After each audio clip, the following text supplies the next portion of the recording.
আপনি যদি ভালোভাবে জ্ঞান অর্জন করেই থাকেন, আপনি যদি কোরআন সুন্নাহ বুঝে থাকেন, ঠিকমতো শিখে থাকেন, তাইলে আপনি কথা বলেন। আর যদি আপনি ওমাল্লাম ইয়ালাম, আপনি জানেন না, আপনি জ্ঞান অর্জন করেন নাই, আপনি 8 পাস বক্তা, আপনি অটো পাস বক্তা, আপনার কোনো জ্ঞান নাই, আরবি একটা শব্দের অনুবাদ পারেন না, হযরতে আব্দুল্লাহ ইবনে মাসউদ বলেন, তুমি বক্তা হইও না, তুমি বলো আল্লাহু আ'লাম, আমার আল্লাহ ভালো জানেন, আমি বয়ানের মাঠে নামবো না। সুবহানাল্লাহ। এটা হচ্ছে আমাদের জন্য থিওরি। আপনি যেটা জানেন না সেটা বলবেন না। আপনি নিজেই পাশ করতে পারেন নাই, আপনি একটা আরবি ইবারত পারেন না, আপনি কোরআনের একটা আয়াতের অনুবাদ করতে পারেন না, তো আপনাকে দিনের দাওয়াত দিতে কে বলছে?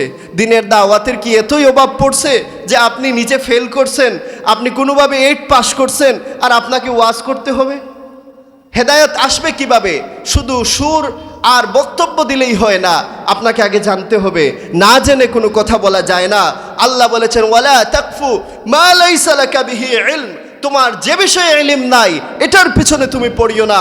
ইন্নাস সামআ ওয়াল বাসারা ওয়াল ফুআদা কুল্লু উলাইকা কানা আনহু মাসউলা। আল্লাহর দরবারে তোমার কানকে প্রশ্ন করা হবে, তোমার চোখকে প্রশ্ন করা হবে, তোমার অন্তরকে প্রশ্ন করা হবে, তুমি আল্লাহর সামনে দাঁড়াতে হবে। তুমি যেটা জানো না সেই বিষয়ে আলোচনা করতে যাইও না। কিন্তু দেখা যায় এই জায়গায় আমরা বড় হুচট খাই। আমাদের ওয়াজের বক্তাদের যদি লিস্ট দেখা যায় একজন ফাজিল মাদ্রাসার প্রভাষক, একজন কামিল মাদ্রাসার উস্তাদ, উনার নাম দেখা যায় নিচে।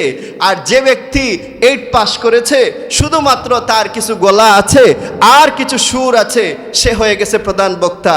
এইরকম আমাদের সমাজে আছে না নাই? কিন্তু এটা তো কোরআন হাদিস বিরোধী। যার ইলম নাই সে কেন প্রধান বক্তা হবে? সে কেন বক্তব্য রাখবে? এটা তো রাসূলুল্লাহ সাল্লাল্লাহু আলাইহি ওয়াসাল্লাম এটাকে কিয়ামতের আলামত বলেছেন। আমি আপনাদের সম্মুখে একটি আয়াতে কারিমা তিলাওয়াত করেছি সূরা সাদ থেকে। আল্লাহ রাব্বুল আলামিন সেই আয়াতের মধ্যে বলেন, কুল মা আসআলুকুম আলাইহি মিন আজরিন ওয়া মা আনা মিনাল মুতাকাল্লিফিন। আল্লাহ রাব্বুল আলামিন তার হাবিবকে বলতেছেন, হে আমার হাবিব, আপনি আপনার উম্মতকে বলে দেন, আমি রসুল দিনের দাওয়াত দেই, সেই দাওয়াত দেওয়ার জন্য আমার 2টা গুণ আছে। কয়টা গুণ? 2টা গুণ। 1 নাম্বার, মা আসআলুকুম মিন আজরিন মা আসআলুকুম আলাইহি মিন আজরিন, আমি এই দিনের দাওয়াত দেওয়ার জন্য কোনো প্রতিদানের আশা করি না, কোনো টাকা পয়সা পাওয়া, দুনিয়ার কোনো লোভ লালসা, দুনিয়ার কোনো প্রয়োজন, দুনিয়ার কোনো স্বার্থ রাখি না। আমি দিনের দাওয়াত দেই বিনা স্বার্থে, আমি শুধু আল্লাহর কাছে আশা রাখি। সুবহানাল্লাহ। রাসূলুল্লাহ সাল্লাল্লাহু আলাইহি ওয়াসাল্লাম দিনের দাওয়াত দেন।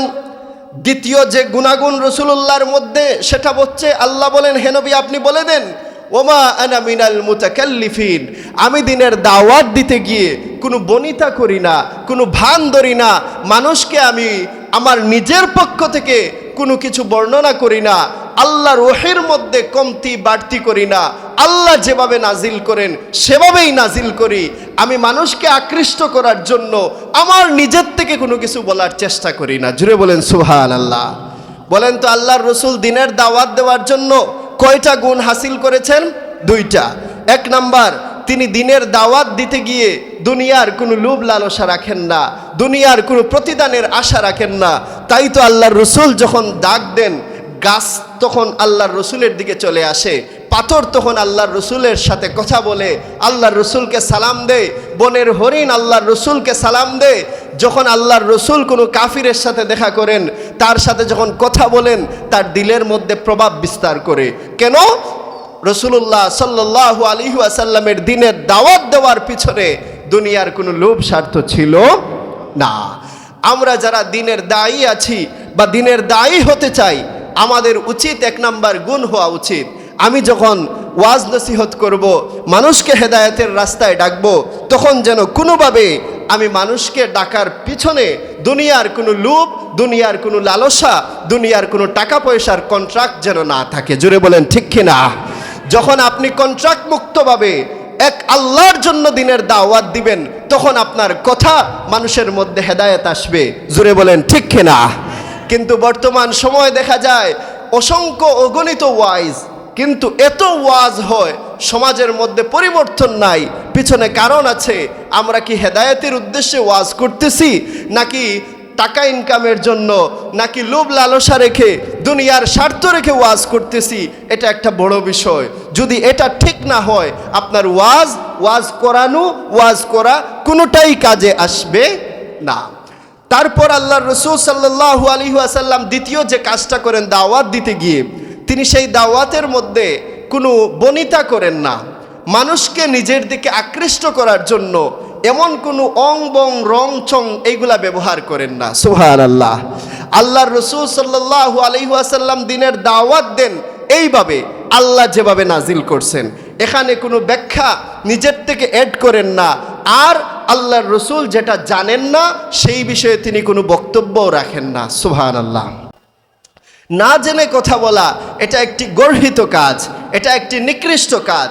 আপনি আমি যদি না জানি আর না জেনেই যদি বক্তব্য দেওয়া শুরু করি, আমার দ্বারা ইসলামের খেদমত হবে নাকি আমার দ্বারা ইসলামের ক্ষতি হওয়ার সম্ভাবনা বেশি? ক্ষতি হওয়ার সম্ভাবনা বেশি। কারণ আপনার আমার যদি জ্ঞান না থাকে, ইলম অর্জন করা ব্যতীত আপনি কথা বলবেন কেমনে? ইমাম আল বুখারী রাহমাতুল্লাহ আলাইহি তিনি বলেছেন, আল ইলমু ক্বাবলাল কাওলি ওয়াল আমাল। আপনি কথা বলার আগে, আমল করার পূর্বে অবশ্যই আপনাকে ইলম অর্জন করতে হবে। বিনা ইলমে আপনি যদি মানুষের সামনে কথা বলেন, ভুল করবেন। হযরতে আব্দুল্লাহ ইবনে মাসউদ রাদিয়াল্লাহু তাআলা আনহু এই আয়াতের ব্যাখ্যা করতে গিয়ে ইমাম ইবনে কাসির হযরতে আব্দুল্লাহ ইবনে মাসউদ রাদিয়াল্লাহু তাআলা আনহুর হাদিস এনেছেন। হযরতে আব্দুল্লাহ ইবনে মাসউদ রাদিয়াল্লাহু তাআলা আনহু বলেন, আইয়ুহান নাস, হে দুনিয়ার মানুষ সকল শুনো, মান আলিমা শাইআন ফালইয়াকুল। আপনি যদি ভালোভাবে জ্ঞান অর্জন করেই থাকেন, আপনি যদি কোরআন সুন্নাহ বুঝে থাকেন, ঠিকমতো শিখে থাকেন, তাইলে আপনি কথা বলেন। আর যদি আপনি ওমাল্লাম ইয়ালাম, আপনি জানেন না, আপনি জ্ঞান অর্জন করেন নাই, আপনি 8 পাস বক্তা, আপনি অটো পাস বক্তা, আপনার কোনো জ্ঞান নাই, আরবি একটা শব্দের অনুবাদ পারেন না, হযরতে আব্দুল্লাহ ইবনে মাসউদ বলেন, তুমি বক্তা হইও না, তুমি বলো আল্লাহু আ'লাম, আমার আল্লাহ ভালো জানেন, আমি বয়ানের মাঠে নামবো না। সুবহানাল্লাহ। এটা হচ্ছে আমাদের জন্য থিওরি। আপনি যেটা জানেন না সেটা বলবেন না। আপনি নিজেই পাশ করতে পারেন নাই, আপনি একটা আরবি ইবারত পারেন না, আপনি কোরআনের একটা আয়াতের অনুবাদ করতে পারেন না, তো আপনাকে দিনের দাওয়াত দিতে কে বলছে? দিনের দাওয়াতের কি এতই অভাব পড়ছে যে আপনি নিজে ফেল করছেন, আপনি কোনোভাবে 8 পাস করছেন আর আপনাকে ওয়াজ করতে হবে? হেদায়েত আসবে কিভাবে? শুধু সুর আর বক্তব্য দিলেই হয় না, আপনাকে আগে জানতে হবে। না জেনে কোনো কথা বলা যায় না। আল্লাহ বলেছেন, ওয়ালা তাকফু মা লাইসা লাকা বিহি ইলম। তোমার যে বিষয়ে ইলম নাই এটার পিছনে তুমি পড়িও না। ইন্নাস সামআ ওয়াল বাসারা ওয়াল ফুআদা কুল্লু উলাইকা কানা আনহু মাসউলা। আল্লাহর দরবারে তোমার কানকে প্রশ্ন করা হবে, তোমার চোখকে প্রশ্ন করা হবে, তোমার অন্তরকে প্রশ্ন করা হবে।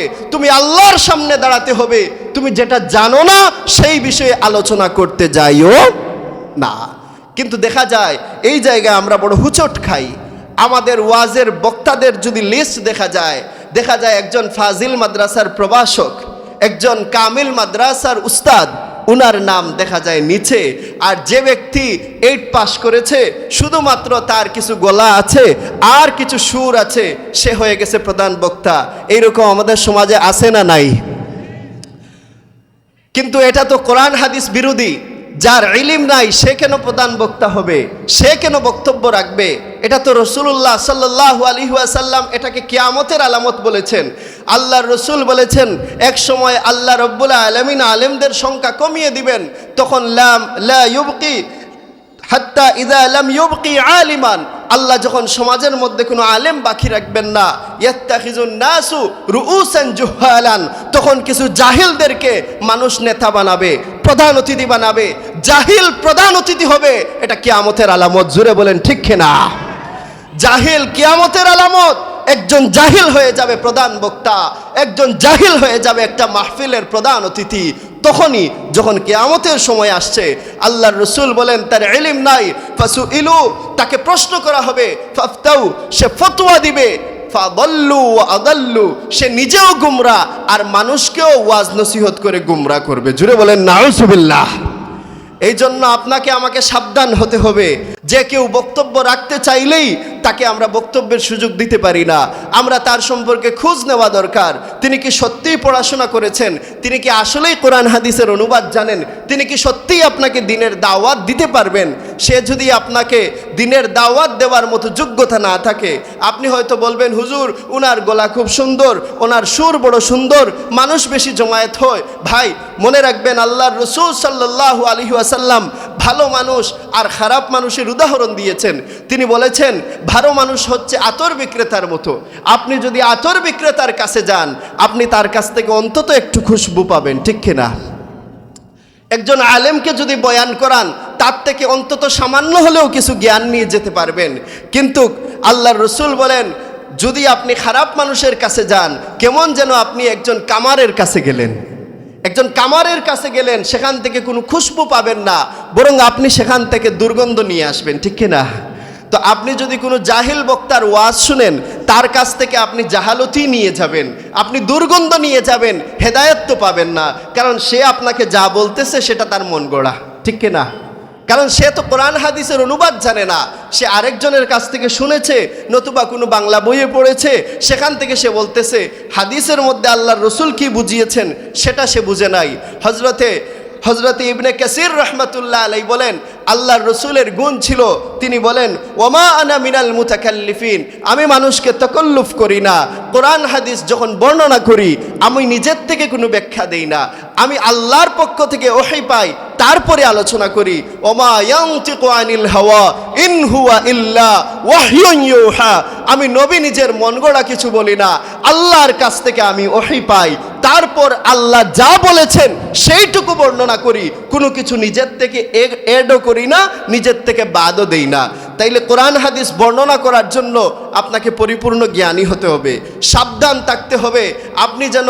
আপনি যেন কোনো কিছু যেটা কোরআনে নাই, যেটা হাদিসে নাই, সেটা আপনি আল্লাহর নামে, সেটা আপনি আল্লাহর রাসূলের নামে চালিয়ে যেন না দেন, এটা খেয়াল রাখতে হবে।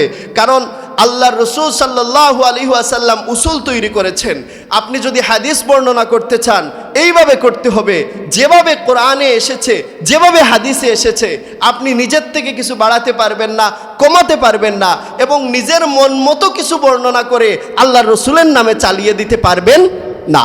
আল্লাহর রাসূল বলেছেন, নাদ্দারাল্লাহু ইমরাআন সামিআ মিন্না শাইআন ফাবাল্লাগাহু কামা সামিআহু, কোন ব্যক্তি যদি আমি রাসূল থেকে হাদিস শুনে আর সেই হাদিসটা আমি যেভাবে বলেছি ঠিক সেভাবেই মানুষের কাছে বর্ণনা করে, নিজের থেকে কোনো বক্তব্য দিয়া আমি রাসূলের নামে চালাইয়া দেয় না, বরং সেই বক্তব্যটা আমি রাসূল থেকে যেভাবে বর্ণিত হয়েছে সেভাবেই বর্ণনা করবে, ওই ব্যক্তির চেহারাটাকে আল্লাহ উজ্জ্বল করে দিন। জুড়ে বলেন সুবহানাল্লাহ।